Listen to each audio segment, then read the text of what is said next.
Halo Bro Kevas, selamat malam. Halo Bro Joe, how are you man? Halo, good, good. How are you? Nice, sehat-sehat juga di Oke, sini. thank you banget ya Bro ya waktunya Ya, malam hari ini untuk ngobrol-ngobrol lagi nih malam hari ini. Ini kayaknya Bro Kevas habis potong rambut nih ya. iya. Kelihatan Iya. banget. Sentimennya Iya, apa iya. nih kalau potong rambut nih? Berarti mempersiapkan diri untuk sesuatu yang menarik biasanya gitu kan. Event-event besar. Iya. Oke, oke. Jadi tadi seperti yang udah aku jelasin sedikit ya bro di awal, jadi pembahasan kita tuh topiknya mengenai market sentiment ya dan efeknya terhadap harga saham begitu kan. Dan tentunya juga teman-teman cuan troopers nih pasti pengen tahu nih bagaimana tanggapan lu juga nih bro begitu ya mengenai mengenai IHSG market kita gitu kan hari ini merah ya tapi kalau 5 hari terakhir sih ditarik aku lihat tadi masih naik di 0, berapa persen gitu ya 0,117 gitu ya dalam 5 days gitu kan. Bisa dibilang masih sideways gitu ya tergantung timeline kita juga jadi pengen banget nih apa istilahnya dapat insight dari Bro Kevas. Nah tapi sebelum kita dapat jawaban dari lo nih ada yang bilang katanya buat hoki itu katanya bro lu potong Amin. rambut ya ya oke amin jadi minggu depan semoga ya teman-teman ya kita marketnya lebih jelas lagi kali. Iya. Mm-mm. Nah ini udah ada yang nanya-nanya juga ya dari Zulfan Tristan nih teman-teman boleh tetap aja nanya nanti mendekati akhir kita bakal mulai ambil-ambil pertanyaan kalian ya. Oke bro, jadi Siap. langsung aja kali ya. Jadi gimana nih menurut lo tanggapan lo nih melihat ISG sekarang nih? Katanya ada yang bilang market sepi, ada yang bilang market sideways, market Iya, kurang menarik sideways. dan sebagainya. Lalu gimana nih tanggapan lo buat di-share ya teman-teman Cuan Trooper? Ya, sideways parah lah. Ini sebenarnya Iya. masih masih ya di situ-situ doang lah, nggak bisa tembusin 7.000. Kemarin gue Hmm. bikin outlook sebenarnya sebelum sebelum Juli ya, di awal Hmm. Juli tuh gue bikin outlook kelihatannya harusnya bisa tembus lah ini 7.000 Hmm. karena sentimen laporan keuangan kuartal 2 dan itu kan udah Hmm. mau deket-deket resistance tuh di 7.000 tuh di minggu-minggu akhir Juli ya kan. Jadi gue pikir kayaknya tembus lah inilah laporan kuartal 2 kan pada lumayan bagus-bagus kan. Iya, Eh, iya. kagak kagak tembus juga. Heran juga. Ya malah dibawa turun PHP banget sih sebenarnya ISG ini, tapi ya kayaknya akan kayak gini terus sih sampai mungkin sampai Oktober, tunggu sentimennya Mhm. lagi paling laporan kuartal Q3 karena sekarang sepi sepi sentimen kayak Hmm. kuartal 2 nggak ngangkat, GDP kita bagus kagak ngangkat juga. Hmm. Atau gue pikir ini sih bro, mungkin ceritanya sampai pemilu sih. Karena kayaknya Hmm. udah mau deket banget loh sama pemilu, tinggal 6 bulan lagi. Kalau Oh ya, ya. kalau time frame monthly itu tinggal 6 candlestick tuh sebenarnya. Ya kan? Cuma tinggal 6 candlestick doang untuk untuk KSK itu mau break atas atau break bawah dari sideways panjangnya. Tapi menurut gue mungkin kayaknya emang harus sampai nunggu sentimen pemilu sih ya. Atau sampai yang bener-bener ini gue mau maju nih sebagai capres dan cawapres. Nah ini kan belum nih. Hmm. Jadi kayaknya pada Ya, wait and ya. see sih menurut gue. Ya, ya, ya, ya, ya. Ya benar ya, setuju juga sih. Dan 6 bulan tuh nggak kerasa bro Iya ya. 6 bulan tuh Kita kayaknya baru cepet tahun loh. baru kemarin ya, tiba-tiba udah tinggal 6 bulan lagi tahun 2023 ya. Hmm. Bukan Ya, ya, bukan ya, ya. 2023-nya bro, bahkan 6 bulan Aha. lagi itu election Ah, Februari. ya itu, iya, iya, iya, iya. Benar, Makanya benar, benar, cepet benar. banget ya nggak kerasa. Ya, ya, ya. Wah ini emang benar sih ya. Oke, oke. Wah ini menarik banget. Lu tadi mention gitu ya mengenai laporan keuangan udah sempat rilis, tapi for some reason belum sempat tembus juga gitu ya angka yang diharapkan gitu kan dari IHSG gitu kan. Padahal ada beberapa bisa dibilang banyak juga lah ya istilahnya perusahaan-perusahaan tuh saham-saham yang rilis laporan keuangannya bagus gitu kan. Nah jadi memang berarti ada beberapa sentimen gitu ya yang masih mungkin menahan begitu ya, menahan pergerakan harga saham ini untuk naik begitu kan mungkin dari secara global dan juga secara domestik. Nah tapi kalau dari lu sendiri kira-kira apakah ini bisa masih tetap menjadi momen wait and see atau menjadi opportunity nih soalnya kan kebanyakan orang jadi takut masuk ke sebagainya padahal udah jelas nih laporan keuangan perusahaannya bagus dan sebagainya tapi harga sahamnya masih ya begitu-begitu aja gitu kan, naik turun begitu kan. Apakah ini bisa jadi momen actually entry gitu di saat orang-orang mungkin banyak yang belum melihat begitu kan, contohnya satu perusahaan apalah gitu, padahal laporan keuangannya udah oke, proyeksinya bagus gitu kan, sentimen perusahaannya menjanjikan gitu kan, tapi karena ya masih menunggu pemilu begitu kan, dan juga ya isu-isu tentang suku bunga ya bro ya, itu juga salah satunya kan. Nah itu gimana lo tanggapannya nih? Apakah masih ada opportunity? Apakah ini opportunity gitu ya bilangnya, atau lebih better kita wait and see dulu aja deh sampai semua sentimen ini udah berlalu, ada lebih kejelasan baru kita masuk. Kayak gimana tanggapannya?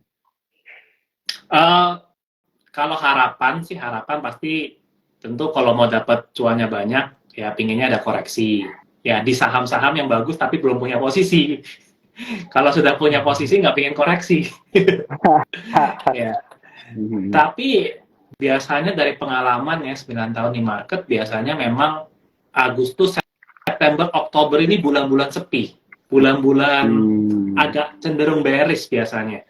Biasa tuh bottom-bottomnya tuh di Oktober November biasanya. Baru akhir tahun hopefully itu ngebut. Teman-teman bisa cek lah data historis IHSG. Sebenarnya kalau mau enak, dulu gue pernah bikin YouTube-nya bahkan bro. 95% pasti profit adalah beli IHSG di Oktober, jual di Mei atau di Maret, gue lupa. Kesimpulannya adalah memang Q4 ke Q1 itu sentimennya enak gitu. Marketnya kondisinya juga enak. Nah Q3 memang cenderung ya sepi, tiba-tiba ada saham yang koreksi banyak gitu. Nah kalau belum punya posisi justru jangan takut. Ya sekali lagi kalau belum punya posisi jangan takut, karena penurunan itu hanya sementara lah pasti. Ya. Dan ya kita lihat sebenarnya sentimen kedepannya itu kemungkinan besar harusnya bagus-bagus juga. Ya kan? Kayak akhir tahun, window dressing, nanti laporan tahunan, nanti dividen Q1, nanti pemilu, harusnya ini udah bagus-bagus. Kedepannya tuh harusnya bagus-bagus. Jadi kalau koreksi jangan takut sekarang. Justru jadikan itu kesempatan untuk ambil posisi.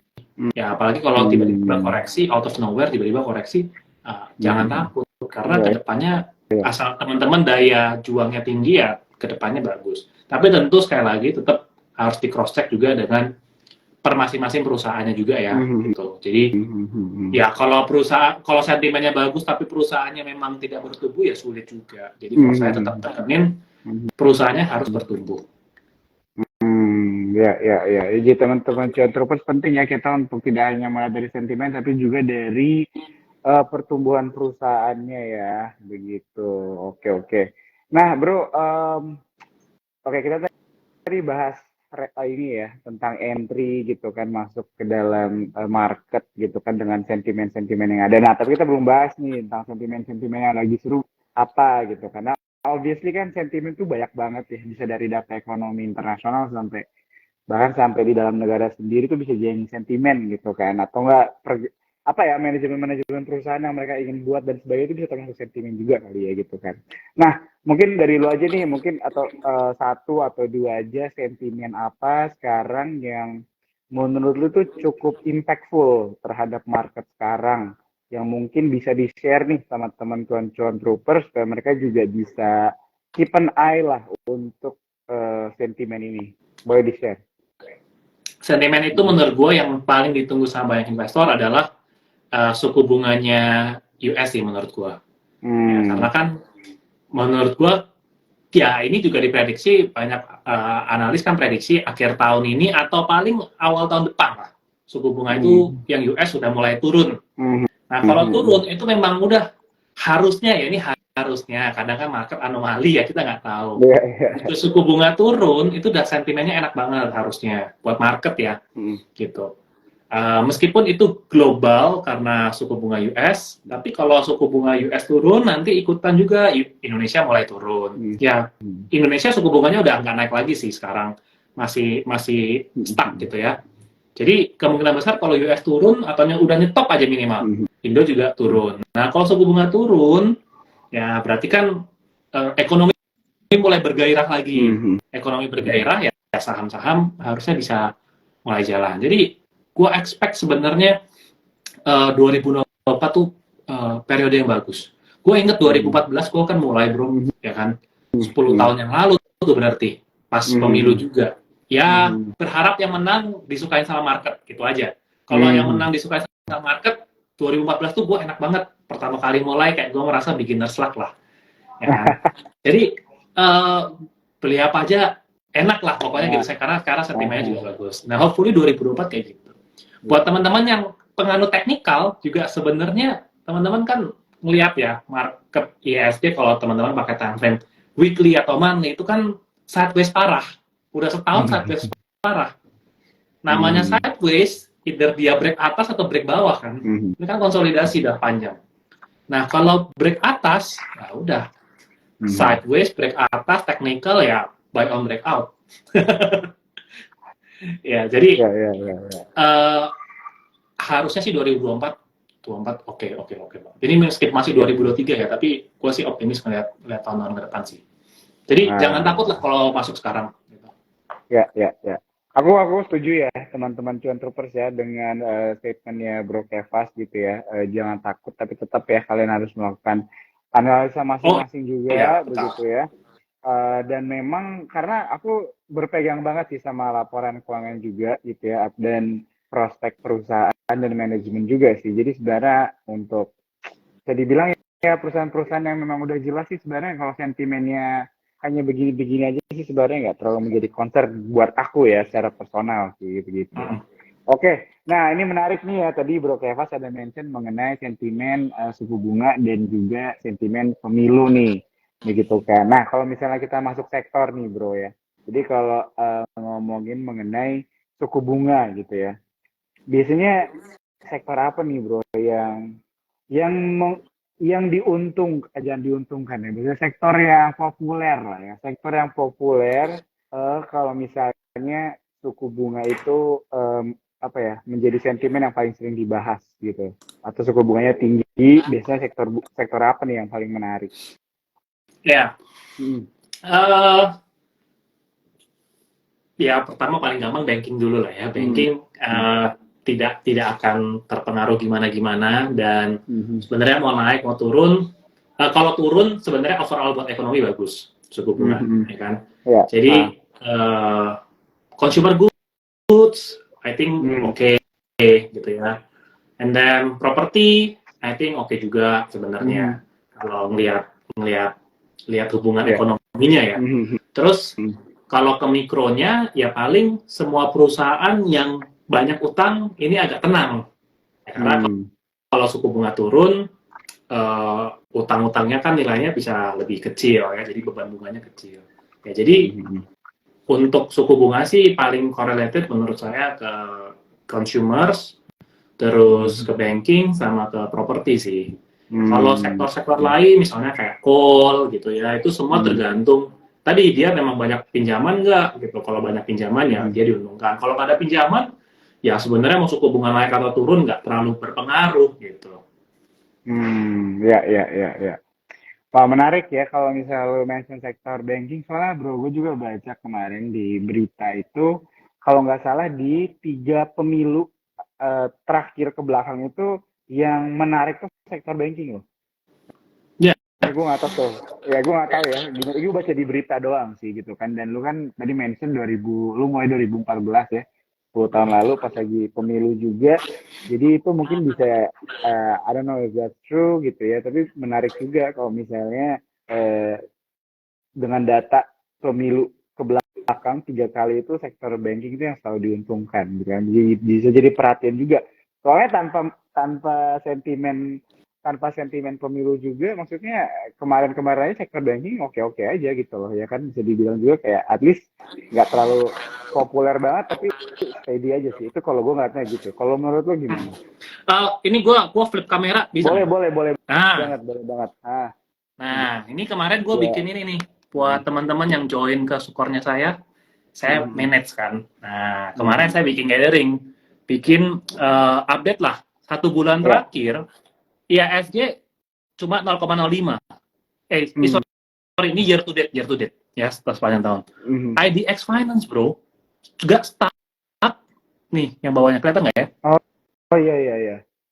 So pergerakan finance sama pergerakan composite ya, nih nggak tahu nih kelihatan nggak teman-teman? Itu Kelihatan. di situ-situ aja. Oke. Ya, jadi gue juga kaget sih. Kok ini ya? BTW ini comments-nya off ya emang ya? Iya, biar tadi kelihatan sih. Oh, oke. Thank you. Iya. Jadi off. Aman. Oke. Aman. Aman ya. Nah, iya. Gue ngeliat, gue juga kaget juga sih pas ini pas lihat kok finance-nya nggak gerak ya gitu. Nah makanya biasanya kan kalau IHSG mau jalan, finance-nya harus biasanya kan top 4 bank kan di situ kan. Tapi kan ngelihat kayak BCA all time high kok, BMRI all time high juga gitu.